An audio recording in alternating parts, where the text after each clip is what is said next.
Greetings and welcome back to Mythic Memoirs, where we bring you the most fascinating and bone-chilling true crime stories from around the world.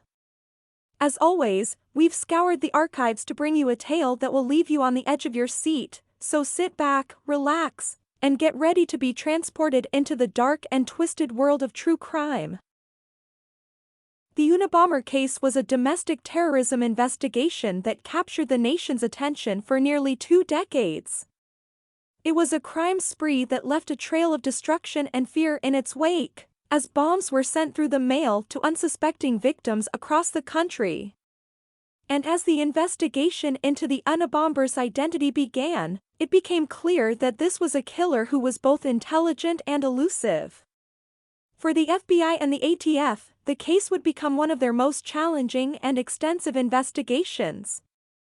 They knew that they were up against a formidable adversary, one who had managed to evade capture for years. But they were determined to bring the Unabomber to justice, no matter what it took. In the following chapters, we will explore the investigation into the Unabomber case, and the journey that law enforcement took to identify and apprehend the perpetrator.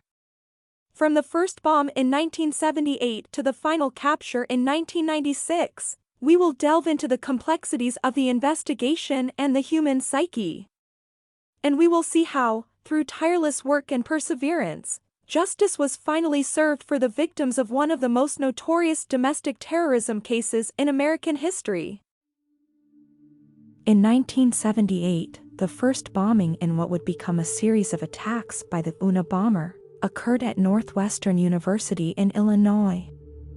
A security guard was injured when he opened a package that had been left in the school's technological institute, triggering the explosive device inside.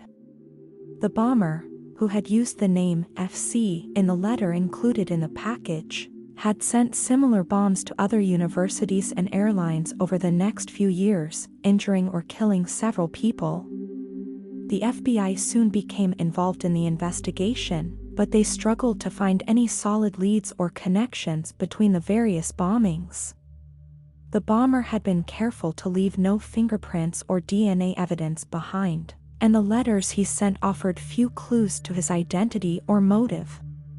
Despite their best efforts, the FBI was unable to identify a suspect or make any progress in the case for several years. It wasn't until 1995 that a major breakthrough occurred in the case.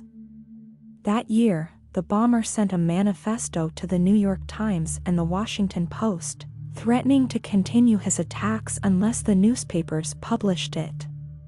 The 35,000-word document, titled Industrial Society and Its Future, laid out the bomber's beliefs and philosophy, railing against modern technology and the damage it was doing to human society. The manifesto was eventually published, and it immediately caught the attention of David Kaczynski, the brother of a man named Ted Kaczynski who lived as a hermit in a remote cabin in Montana. David recognized the writing style and beliefs expressed in the manifesto as being similar to those of his brother, and he contacted the FBI with his suspicions. The FBI was initially skeptical of David's claims, but after conducting their own investigation and comparing handwriting samples, they were eventually able to confirm that Ted Kaczynski was indeed the Unabomber. On April 3, 1996, Kaczynski was arrested at his cabin and charged with several counts of murder and terrorism. The Unabomber case would go down in history as one of the most complex and baffling criminal investigations of its time, and the bomber's manifesto would spark a national conversation about the role of technology in society. But for the victims and families affected by the attacks, the Unabomber would always be remembered as a vicious and senseless killer. The Unabomber's first attack happened in 1978, but it would be several years before law enforcement realized that a serial bomber was on the loose. In 1980, the FBI officially took over the investigation, and the case became known as Unabomber, short for University and Airline Bomber. The investigation was complicated by the fact that the Unabomber sent his bombs through the mail, making it difficult to track his movements or identify potential suspects. The FBI began analyzing the evidence and searching for patterns in the bombings, but progress was slow. The Unabomber's attacks continued throughout the 1980s and into the 1990s, targeting a wide range of individuals and institutions. The FBI formed a task force dedicated solely to the Unabomber case, and the agency offered a $1 million reward for information leading to the bomber's arrest. Despite their efforts, the investigators were unable to identify the Unabomber or make any significant progress in the case. It wasn't until the Unabomber sent a manifesto to the New York Times and the Washington Post in 1995 that the case took a significant turn. The manifesto, entitled Industrial Society and Its Future, railed against modern technology and called for a revolution against industrialization. The FBI, hoping that someone might recognize the writing style or the ideas expressed in the manifesto, urged the newspapers to publish it in its entirety. The decision paid off. The Unabomber's brother, David Kaczynski, recognized similarities between the manifesto and his brother Ted's writings and contacted the authorities. The investigation had finally found a major breakthrough, and the FBI was able to arrest the Unabomber in his remote Montana cabin in 1996. The Unabomber had eluded authorities for over a decade, leaving a trail of destruction in his wake. With each bombing, the task force assigned to catch him grew more determined to bring him to justice. The FBI had created a profile of the Unabomber, which they believed to be a white male in his 30s or 40s, possibly with a background in engineering. They also believed that he was motivated by a desire to protest against modern technology and its perceived negative impact on society. The investigation into the Unabomber attacks was one of the largest in FBI history. Over 150 agents were assigned to the case, and they scoured the country for any leads. They collected thousands of pieces of evidence, from bomb fragments to letters sent by the Unabomber himself. Despite their efforts, the Unabomber remained elusive.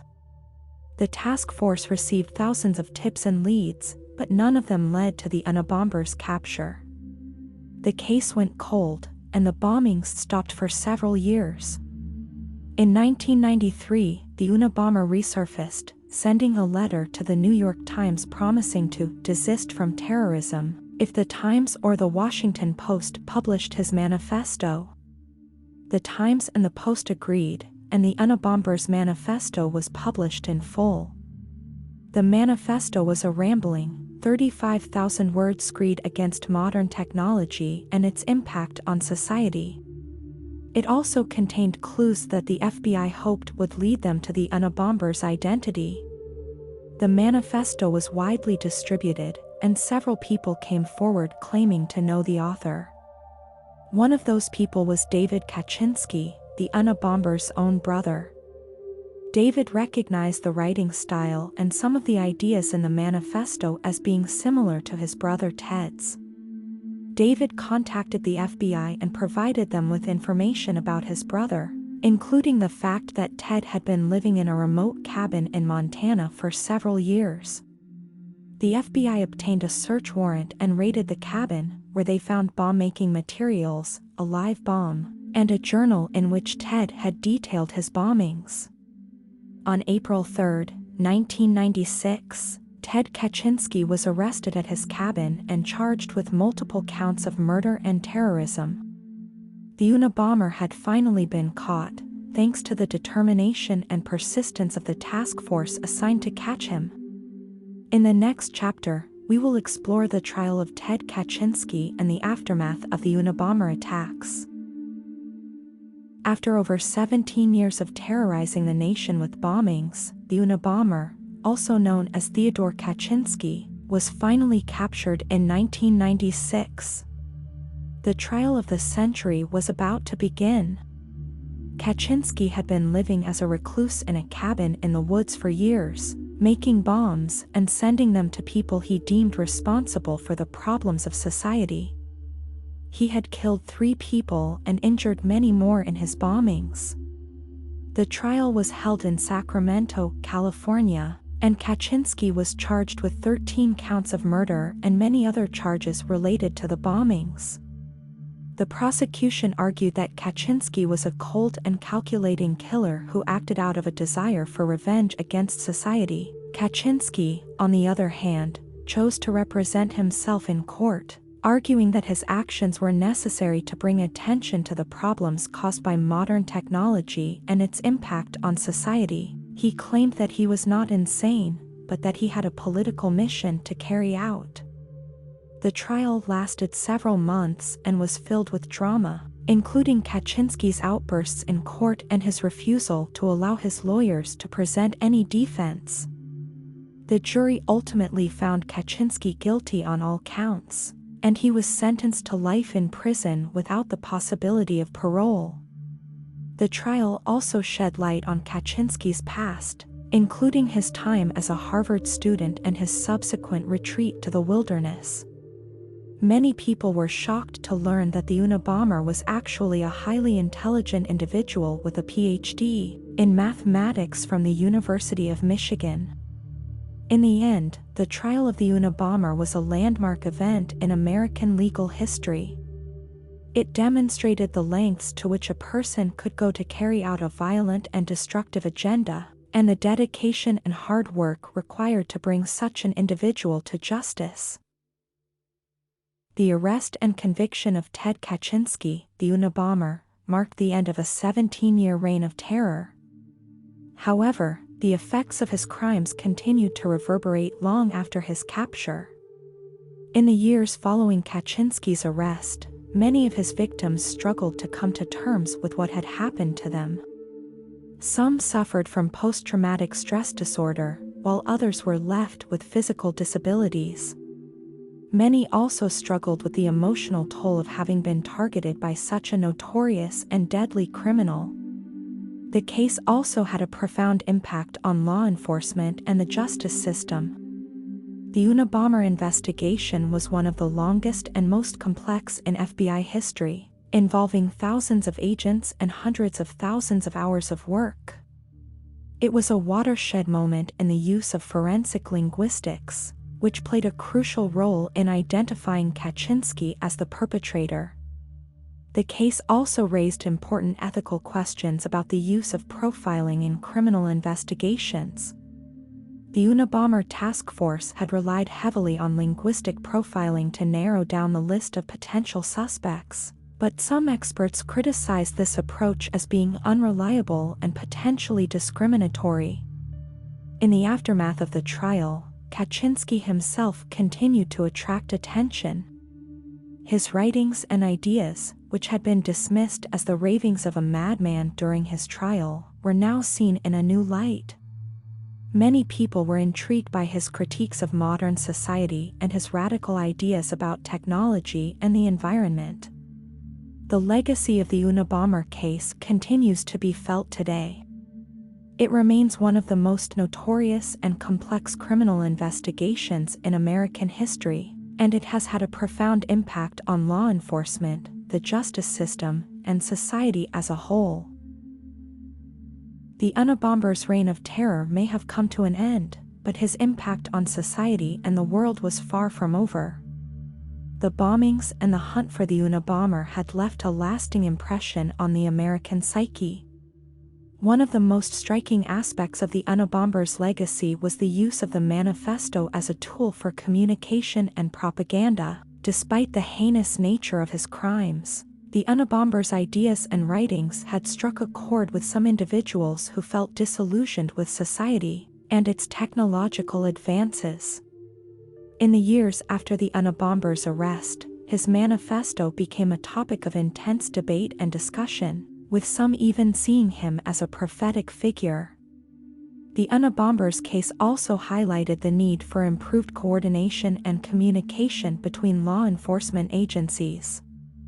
The hunt for the Unabomber had involved multiple agencies and jurisdictions, and it was clear that there were some communication breakdowns and missteps along the way.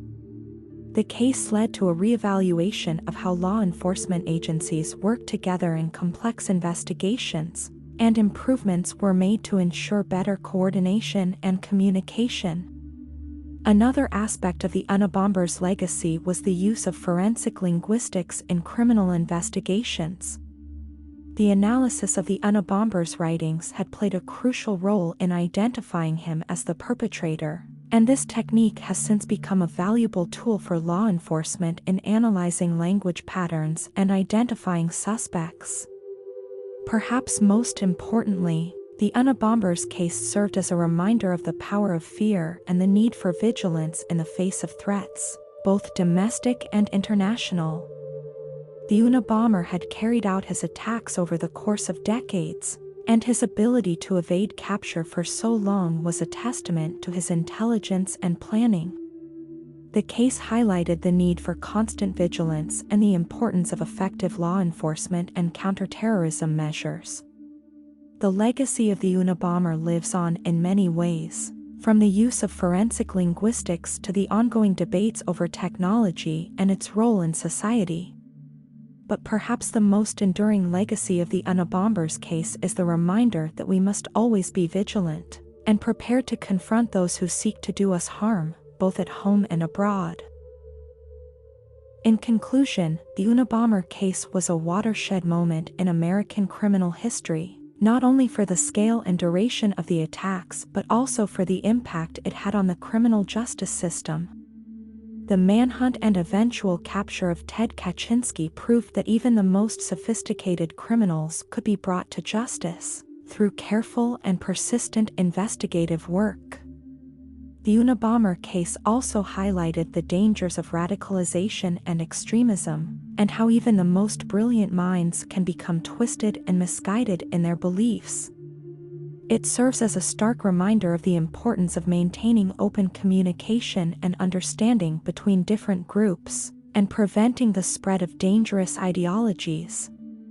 The legacy of the Unabomber case continues to be felt in the world of law enforcement and criminal justice, as well as in wider society. It is a case that will never be forgotten, and one that will always serve as a cautionary tale of the destructive power of extremism and the importance of justice. Thank you for joining me on this exploration of the Unabomber case. We have delved into the horrific crimes committed by Ted Kaczynski and the intense investigation that followed. We have seen how law enforcement worked tirelessly to bring him to justice and the impact that his actions had on society. I hope this video has been informative and has shed some light on the complexities of the case. If you found this content valuable, please hit the like button and subscribe to my channel for more true crime content. As always, I would love to hear your thoughts on this case. Do you think justice was served? Was the Unabomber's punishment appropriate for his crimes? Share your thoughts in the comments below. Thank you again for watching, and I look forward to bringing you more true crime stories in the future.